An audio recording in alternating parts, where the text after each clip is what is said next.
हल्दी घाटी राजस्थान के इतिहास में हुआ एक ऐसा युद्ध है जो आज के समय का कोई भी भारतीय भूल नहीं सकता। यह युद्ध मेवाड़ के महाराणा प्रताप और दिल्ली के शहंशाह अकबर के सेना के मध्य हुआ था।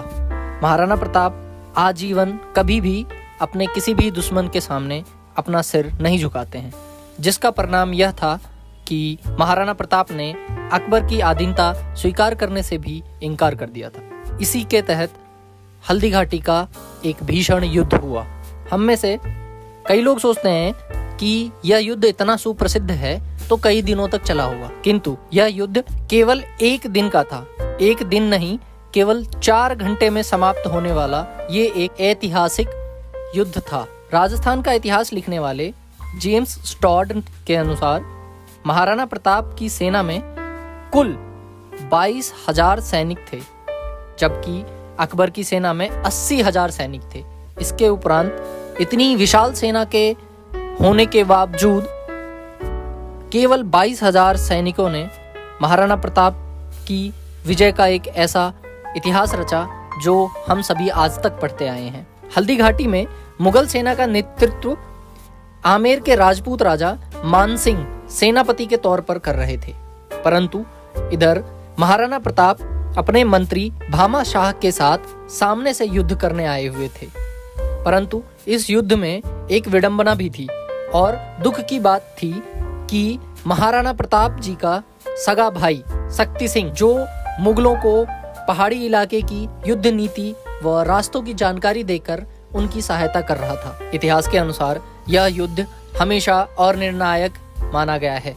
अकबर की सेना से मानसिंह के अलावा सभी बड़े योद्धा मारे गए थे। अंत समय में महाराणा प्रताप अपने घोड़े चेतक के साथ मानसिंह के पास पहुंचकर उसके हाथी पर अपने घोड़े को चढ़ा देते हैं और भाले से ऐसा प्रहार करते हैं जिसमें मानसिंह तो बच जाता है, किंतु उसका महावत मारा गया था। साथ ही जब चेतक हाथी से उतरा तो हाथी की सूंड में बंधे तलवार से चेतक का एक पैर बुरी तरह से घायल हो गया था। फिर भी उस स्वामी भक्त घोड़े ने महाराणा का साथ 5 किलोमीटर तक दिया।